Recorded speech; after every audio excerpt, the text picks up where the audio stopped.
வணக்கம். நான் டாக்டர் அஞ்சன், மாவட்டத்தின் தொற்றுநோய் வைத்தியராக கிளிநொச்சி ஆர்டிசி ஆஃபீஸில் கடமையாற்றிக் கொண்டிருக்கிறேன். எங்களுக்கு அண்மையில் நீர்வரப்பு நோய் என சந்தேகப்படக்கூடிய ஒரு குழந்தை ஒன்று யாழ் 14 காலமாகி இருந்தது. அதனைத் தொடர்ந்து எங்கள் ஒருவருக்கும் நீர்வரப்பு நோய் தொடர்பில் சில விழிப்புணர்வுகளை அறிந்திருக்க வேண்டிய சில விடயங்களை நான் தெரிவிக்க கடமைப்பட்டுள்ளேன். எங்களுக்கு நீர்வரப்பு நோயானது பொதுவாக நாய், பூனை போன்ற பாலூட்டும் விலங்குகளில் இருந்து எங்களுக்கு தொட்டக்கூடிய ஒரு நோயாகும். இந்நோயானது கடுமையான தொற்று மாற்றலை கொண்டிருக்கக்கூடிய ஒரு நோய். விலங்குகளுடைய கடி அல்லது கீறல் தொடர்ச்சியாக எங்களுக்கு ஏற்படக்கூடிய ஒரு நோயாக இருக்கிறது. இந்நோயானது முறையான விதத்தில் எங்களுடைய வளர்ப்பு விலங்குகளுக்கு நோய் தடுப்பினை ஏற்படுத்துவதன் ஊடாக நாங்கள் எங்களை இந்த நோயிலிருந்து தவிர்த்து கொள்ள முடியும். வருடந்தோறும் எங்களுக்கு இலங்கையில் அன்னளவாக 20 to 25 நீர்வரப்பு நோயாளர்கள் இனம் காணப்படுகிறார்கள். பொதுவாக நீர்வரப்பு நோயாளர்களாக இனங்காணப்படுபவர்கள் மிக விரைவிலேயே உயிரிழந்து விடுவது ஒரு விடயமாகும். ஆகையால் நாங்கள் மிகவும் கவனமாக இந்த விடயத்தை கையாள வேண்டியுள்ளது. இங்கு இந்த நீர்வரப்பு நோயினை தவிர்ப்பதற்கு 3 விடயங்களை நாங்கள் முக்கியமாக பார்க்கலாம். ஒரு நபர் ஒருவர் எவ்வாறு நீர்வரப்பு நோயிலிருந்து தன்னை தற்காத்துக் கொள்வது என்பது தொடர்பிலாகும்.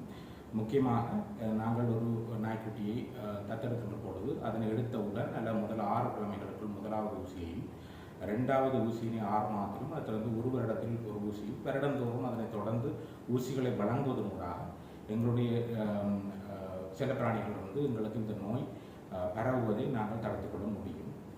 அதனை விடவும் எங்களுக்கு விலங்கினால் கடியுறும் போது கிளிநொச்சி மாவட்டத்தினுள் எங்களிடம் 6 வைத்தியசாலைகளில் நாங்கள் அதற்கான ஏஆர்வி தடுப்பூசியினையும், ஒரு வைத்தியசாலையில் ஏஆர்எஸ் தடுப்பூசியினையும் வழங்கிக் கொண்டிருக்கிறோம். பழைய வைத்தியசாலையிலும், கண்டாவளை பிரதேசத்தில் தர்மபுரம் வைத்தியசாலையிலும், பூநகரி வைத்தியசாலை மற்றும் முழங்காவில் ஆதர வைத்தியசாலையிலும், கரைச்சி பிரதேசத்தினுள் கிளிநொச்சி மாவட்ட வைத்தியசாலை மற்றும் அக்கராயன் வைத்தியசாலை போன்றவற்றில் நாங்கள் ஏஆர்வி ஊசியினை வழங்கிக் கொண்டுள்ளோம். அதைவிட ஏஆர்எஸ் எனப்படுகின்ற விசேட தடுப்பு மருந்தினை எங்களுடைய மாவட்ட வைத்தியசாலையில் நாங்கள் பெற்றுக்கொள்ள முடியும். இதைவிட விலங்குகளுக்கான தடுப்பூசி திட்டத்தை விலங்கு கால்நடை மருத்துவ குழுவினருக்கு மேலதிகமாக எங்களுடைய ஆர்டிசி டிவிஷனுக்கு கீழே இருக்கக்கூடிய ஒரு விலங்குகளுக்கு மருந்தேற்றும் அணியினர் தொடர்ச்சியாக இயங்கிக் கொண்டிருக்கின்றனர். இந்த ஒரு இறப்பு நாங்கள் அதற்கான மாதிரியை எடுத்து நாங்கள் கொழும்புக்கு அனுப்பியுள்ளோம். நேற்று 10 மணி அளவில் யாழ் போதனாவிலிருந்து மாதிரி அனுப்பப்பட்டுள்ளது. அந்த மாதிரி வந்த பின்னர் தான் நாங்கள் இது ரேபீஸ் நோயா நீர்வரப்பு நோயா என உறுதிப்படுத்திக் கொள்ள முடியும். அதுவரையான காலப்பகுதியில் நாங்கள் முற்காப்பு நடவடிக்கைகளை முன்னெடுத்துள்ளோம். அந்த வீட்டுக்கு நாங்கள் விஜயம் செய்திருந்தோம். அங்கே அவதானிப்புகளை மேற்கொண்டோம். உறவினர்கள் வேறு கடியூட்ட நபர்களுக்கு நாங்கள் தடுப்பு மருந்துகளை ஏற்படுத்தியிருந்தோம். அதனை விட சுட்டேல் பிரதேசத்தில் இருக்க நாய்கள், நாய்க்குட்டிகள் போன்றவற்றுக்கு நாங்கள் ஊசிகளை வழங்கியுள்ளோம். நேற்றும் இன்றும் நாங்கள் தொடர்ந்து வழங்கிக் கொண்டுள்ளோம். நாளை எங்களுக்கு அடுத்த வாரமும் நாங்கள் அந்த நடவடிக்கையை தொடர்ந்து செய்ய இருக்கிறோம்.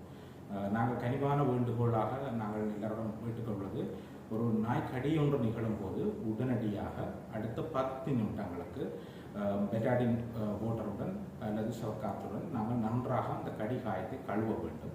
அதனைத் தொடர்ந்து வெகு விரைவில் பக்கத்திலே நான் கூறிய ஒரு வைத்தியசாலையில் நீங்கள் உடனடியாக வந்து உங்களுடைய ஏஆர்வி ஊசியினை மருத்துவரிடம் பெற்றுக்கொள்ள முடியும். டெட்னஸ் ஊசி போன்றவை ஏஆர்விக்கு ஈக்குவலான ஊசி அல்ல, அதுக்கு ஈடான ஒரு ஊசி அல்ல. எங்களில் பலர் நாங்கள் தடுப்பூசியை போய் போட்டுவிட்டு நாங்கள் ஏஆர்விக்கான ப்ரொடெக்ஷன் கிடைக்கும் என்று எதிர்பார்ப்பது தவறானதாகும். அப்போ இயலுமான வரைக்கும் நீங்கள் உங்களுடைய ஊசியை நாங்கள் 4 ஊசிகள் போடுவோம். டே 0, அப்புறம் 3வது நாள், அதுக்கப்புறம் 7வது நாள், அதுக்கு பிறகு 28 அல்ல 30வது நாள் 4 ஊசிகள் 2 கைகளிலும் போடப்படும். இங்கே அவர்களுக்கு கடித்த காயம் பாரதூரமான காயமாக இருக்கும் பட்சத்தில் எங்களுக்கு நாங்கள் மேலதிகமாக ஏஆர்எஸ் ஊசியினையும் நாங்கள் சேர்த்து வழங்குவோம்.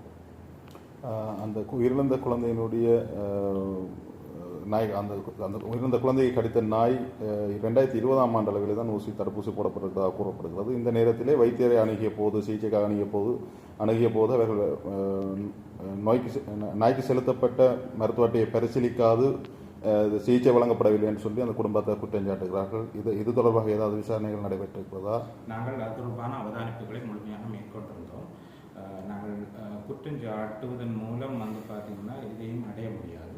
பூர்வாங்க விசாரணை ஒன்று நடத்திய போது நாங்கள் அறிந்த விடயங்கள் அங்கு வைத்தியசாலையில் அணுகி கேள்வி கேட்கப்பட்டிருப்பது நாய்க்கு ஊசி வழங்கப்பட்டதா என்று அவர்கள் உடனடியாக கொடுத்த பதில் ஆம் என்பதாகும்.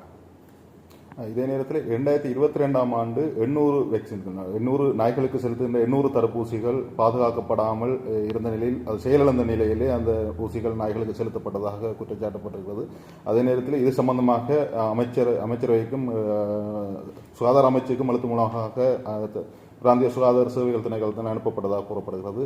இது எந்த விதத்தில் உண்மையாக இருக்கிறது என நான் அறிந்த வகையில் இந்த தகவல் தொடர்பில் நான் எதையும் அறிந்திருக்கவில்லை.